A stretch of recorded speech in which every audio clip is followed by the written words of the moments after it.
Assalamu alaikum.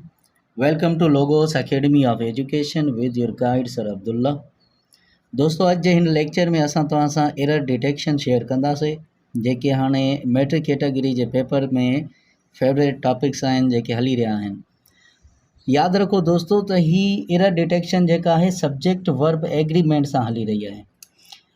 जॾहिं बि असां सेंटेंसिस लिखंदा आहियूं उन्हनि जो सर्किल 10 सब्जेक्ट थींदा आहिनि, इहो यादि रखी छॾो।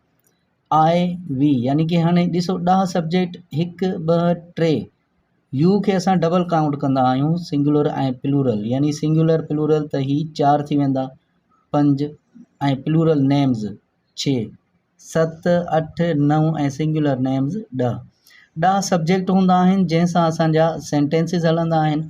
हाणे इन्हनि में जॾहिं बि असां वर्ब रखंदासीं त टेंस मुताबिक़ सिंपल आहे सम्झणु इन्हनि जो, जॾहिं 10 सब्जेक्ट्स जी असांखे ख़बर हूंदी। जॾहिं बि डू ऐं डज़ वारो टेंस यानी प्रेज़ेंट सिंपल टेंस अची वञे त यादि रखी छॾो उन में जेकॾहिं डू हूंदो या डज़ हूंदो त सब्जेक्ट कहिड़ो उन सां एग्री कंदो, इहा शइ ॾिसणी आहे। जेकॾहिं आई वी यू दे ऐं प्लूरल नेम्स हुजनि त उन्हनि सां डू आयल हूंदो, ही शी इट या सिंगुलर नेम हूंदो त उन सां डज़ आयल हूंदो। पर यादि रखी छॾो त ही सिर्फ़ु इंट्रागेटिव नेगेटिव सेंटेंसिस हूंदा, उन्हनि जे लाइ हूंदा। जेकॾहिं असर्टिव सेंटेंस आहे मतिलबु बयानी जुमिलो आहे त उन में ही शी इट ऐं सिंगुलर नेम सां एस या ई एस जो वर्ब में इज़ाफ़ो थियल हूंदो। दोस्तों ॾिसो असां तव्हांखे 2 सेंटेंसिस ॾिना आहिनि जंहिंमें she does do not do her work. हाणे असां ही सेंटेंस लिखियो शी डू नॉट डू। ॾिसो त असां हिते मथे मेंशन कयोसीं त जॾहिं बि ही शी इट या सिंगुलर नेम हूंदो त उन सां डज़ ईंदो, त असांजो हिते जेको एरर आहे शी डू नॉट जी जॻह ते डज़ नॉट अचणु घुरिजे, बाक़ी डू हर वर्क ॿिया ऑप्शन सभई सही आहिनि, त हिन में असांजो ऑप्शन थींदो बी, ठीकु, do not. They do not does there work. हाणे दे सां डू आयल आहे, ही सही आहे, पर हिन में जेको डज़ आयल आहे हिन में जेको इज़ाफ़ो आहे एस या ई एस जो उहो हिन में दे वारे सब्जेक्ट सां नाहे थींदो, उहो थींदो आहे कंहिंसां ही शी इट ऐं सिंगुलर नेम सां, त हिते असांजो ऑप्शन थींदो सी। हिन में एरर आहे। शी डू हर वर्क ही आहे असांजो असर्टिव सेंटेंस जेको बयानी जुमिलो आहे। शी डू लिखियल आहे, यादि रखी छॾो त हिन सां असांजो एस या ई एस जो इज़ाफ़ो थियणु घुरिजे हा वर्ब में, इन करे शी डज़ जे बजाए डू आहे त ऑप्शन आहे असांजो बी, शी डज़ थिए हा डू लिखियल आहे, त हिते असांजो एरर आहे। वरी अचूं था हाणे दोस्तों ॾिसो हैव ऐं हैज़ वारो टेंस जेको परफेक्ट जो थींदो आहे, यादि रखी छॾो त हैव ऐं हैज़ जॾहिं बि हूंदो इन जे वर्ब में थर्ड फॉर्म हूंदी, को बि सब्जेक्ट हुजे, आई वी यू दे प्लूरल नेम ही शी इट या सिंगुलर नेम कोई बि हुजे, वर्ब जी उन सां थर्ड फॉर्म हूंदी, यादि रखी छॾो हैव ऐं हैज़ सां। हाणे आई वी यू दे ऐं प्लूरल नेम हूंदा त इन्हनि सां हैव हूंदो, ही शी इट ऐं सिंगुलर नेम हूंदो त उन सां असांजो हेल्पिंग वर्ब हैज़ ईंदो। ही हैज़ डू हिज वर्क, ही सां हैज़ आयो, सही आहे, पर ग़लती किथे आहे, थर्ड फॉर्म में ग़लती आहे, डू में जिते डन हुजणु घुरिजे हा, इन करे ऑप्शन आहे असांजो सी।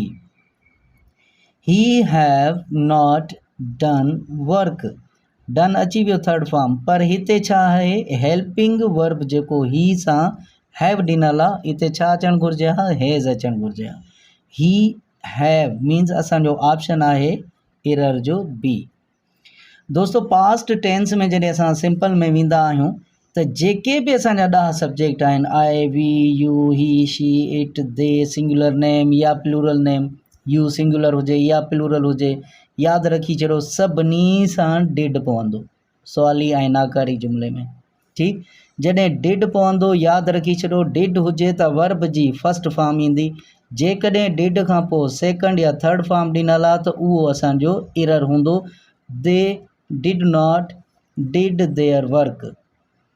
हाणे they did not means past simple में वियासीं, डिड जॾहिं आयो वर्ब जी असांखे फर्स्ट फॉर्म डू हुजणु खपे हा, इन करे असांजो मेन वर्ब में मिस्टेक आहे जेको सेकंड फॉर्म में ॾिनल आहे।